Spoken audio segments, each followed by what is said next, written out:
Akkam jirtu maatiiwwan Taadeetuu kan biyya keessaa faala teessanii barnoota keenya hordoftan. Barnoota keenya yeroo darbee keessatti waa'ee gaalee eegallee turre.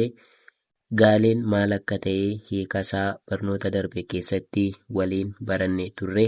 Akkasumas immoo qoqqoodiinsa gaalee irratti gaalee bakka gurguddaa afuritti akka qoodne ni yaadatama. Erga isa qoodnee boodammoo tokkoon isaanii immoo maal akka ta'anii barnoota darban irratti kan waliin eegalle turre. Barnoota yeroo darbee irratti kan waliin barannee gosoota gaalee keessaa waa'ee gaalee maqaa ka jedhu waliin barannee turre. Maarree gaalee maqaa sanas immoo garee lamarratti ijaarree qoodnee ilaalaa turre. Himoota fakkeenya isaa waliin barachaa turre. Maarree barnoota keenya yeroo darban irratti barnoota guddaa akka barattan abdii guddaa qabna. Maarree warri maatii keenya taatan warra maatii keenya hin taaneef yuutuubii keenya sheer gochuu hin dagatina. Akkasumas immoo warri maatii keenya taatan barnoota nuti isiniif qoodnu kana hordofuu hin dagatina. Sababni isaas maatii ta'uu qofti gahaa miti waan ta'eef barnoota nuti isiniif qoodnu kana kallattumaan viidiyoo jalqabaatii amma yoonaatti isinii hojjenneetti hordofaatii warri dandeettiiwwan afaanii arfan hin qabne keessattuu dubbachuu fi dhaga'uu dandeessanii warri barreessuuf dubbisuu hin dandeenyeef bu'uura waan ta'eefi irra deebi'aatii qubeerraa kaasaatii amma asitti viidiyoo isinii hojjennetti tokko viidiyoowwan darbanii hordofaa isiniin jenna.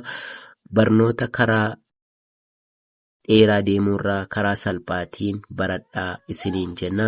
Isinirraa immoo kan eegamu teessaniima viidiyoon sun daqiiqaa 10 isa ta'uu, daqiiqaa 5 isa ta'uu, daqiiqaa 12 isa ta'uu amma daqiiqaa sana teessanii hordoftanii wantoota isin dhibe sana adda baafadhaa isiniin jenna. Kanaaf ammallee yuutuubii keenya sheer gochuu hin dagatinaa isiniin jenna.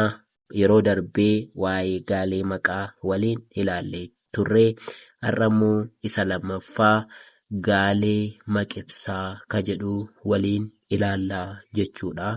Gaalee garee afuritti qoodnee tokkoffaa waliin barannee turre. Inni lammaffaan immoo maalidhaa? Gaalee maqibsaa jechuudha. Gaalee maqibsaa kana kan barannu ta'a jechuudha. Gaalee maqibsaa keessatti immoo mataan gaalee kanaa maqibsadha. Maal jedhaa? Gaalee maqibsaa keessatti immoo mataan gaalee kanaa maqibsadha. Kana jechuun maqibsa jechuun maalidhaa?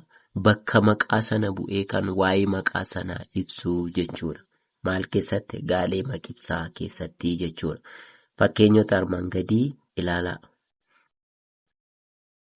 Fakkeenyota armaan gadii ilaalaa. Tokkoffaa maalidhaa? Xaafii adii weeca gurguree. Xaafii adii weeca gurguree. Maqaan eessadha kana keessatti? Xaafiidha. Maqibsoo eenyudha? Adii weeca. Adii weeca ka jedhu kun eenyuun ibsaa jiraa? Xaafii kana ibsaa jiraa jechuudha. Adii weeca. Maal? Xaafii. Maqaan waa'ee kanaa maqaan kun adda ba'ee jira jechuudha. Kun amma xaafiidha. Xaafiin kun immoo maal akka ta'e diimaa moo adii moo ka jedhuuf adda baasee jira. Waa'ee xaafii kanaa yoo ibsuu barbaanne xaafii adii weeca gurguree jenna. Kun maalidhaa? Gaalee maqibsaatii jechuudha. Waa'ee maqaa sanaa kan ibsu eenyudha? Adii weeca ka jedhu kanatu xaafii kana ibsaa jechuudha. Fakkeenya lammaffaan immoo maal jedhaa? Bullukkoon halkaniif gaariidha. Bullukkoon halkaniif gaariidha. Hima bullukkoon halkaniif gaariidha jedhu keessatti maqibsi eenyudha? Halkaniif gaariidha ka jedhu kuni bullukkoo ibsaa jechuudha. Bullukkoon maalidha? Uffata. Bullukkoon uffata halkaniiti. Uffata qorra namarraa ittisuu jechuudha. Kanaaf waa'ee bullukkoo kanaa akkamittiin ibsaa jirra? Bullukkoon halkaniif gaariidha jedha. Kun maallaa? Gaalee maqibsaatii jechuudha. Fakkeenyi sadaffaan maal jedhaa? Seenaan fiigichaan cimtuudha. Seenaan fiigichaan cimtuudha. Waa'ee eenyu odeessaa jirra? Maqaa eenyudha? Seenaadha. Waa'ee seenaa odeessaadha. Yeroo waa'ee sanaa ibsinu immoo maallaa maqibsaa jenna. Kanaaf seenaan nama akkamidhaa? Nama fiigichaan cimtuudha jechuudha. Kanaaf seenaan fiigichaan cimtuudha. Seenaan fiigichaan cimtuudha jedha. Fakkeenyi arfaffaan immoo maalidhaa? Aannan fayyaaf ba'eessadha. Aannan fayyaaf ba'eessadha. Aannan maqaa fayyaaf ba'eessadha kun immoo eenyuun ibsaa jira? Aannan kana ibsaa jira jechuudha. Kanaafi gaaleen maqibsaa akka isiniif gale abdii guddaa qabna. Kanaafi al tokkoo warri dubbisa hin dandeenyeef akka dubbisuu dandeessaniif immoo irra isiniif deebi'eetan isiniif dubbisaa. Akkasumas immoo barattoonni keenya warri bara barnootaa jirtan immoo fakkeenya kana barsiisaan fakkeenya isaa barreessaa isiniin jechuu danda'a. Fakkeenyaa fi xaafii kana fudhatee qormaatarrallee isiniif barreessinii fiduu danda'a. Kanaafi xaafii adii weeca gurgure hima jedhu keessatti gaaleen maqibsaa isa kamii? Gaaleen maqaa kamii? Maqibsi kamii isiniin jechuu danda'a. Fakkeenyuma kanaan jechuudha. Xaafii adii weeca gurgure qormaatadha kun. Hima xaafii adii weeca gurgure jedhu keessatti gaaleen maqaa isa kamii? Maqibsi immoo isa kamii jedhee barsiisaan keessan isin gaafachuu waan danda'uufi isin immoo maal gochuu qabdu? Qo'achuu qabdu jechuudha. Karaa cimaa dhiistanii karaa salphaatiin barnoota afaan Oromoo akka barattanii jechuudha. Sababni isaa irri jireessi barattoota keenyaa rakkoon keenya maal kan uumee jiru hawwii dubbisuu hin qabnu. Waa qo'achuu hin dandeenyu. Garuu amma danda'ametti immoo erga waa qo'achuu hin dandeenyu tokko tokko dhaggeeffatee deebisa. Tokko tokko qo'atee deebisa. Kanaaf immoo warri dhaggeeffatanii deebistanis warri qo'attanis tokko tokko qo'atee mayyuu deebisuu dhiisuu danda'a. Kanaaf immoo isin fayyada waan ta'eef ani kanan irra isinii deddeebi'u akka isin seeraan hubattan barbaadetanii jechuudha. Kanaaf irra deddeebi'aa qo'adhaan isiniin jedha. Al tokko warra dubbisa hin dandeenyeef irran isiniif deebi'aa jechuudha. Lammaffaa maalidhaa? Gaalee maqibsaa. Gaalee maqibsaa. Gaalee maqibsaa keessatti immoo mataan gaalee maqibsadha. Gaalee maqibsaa keessatti immoo mataan gaalee maalidhaa? Maqibsadha. Fakkeenyota armaan gadii ilaalaa jedha.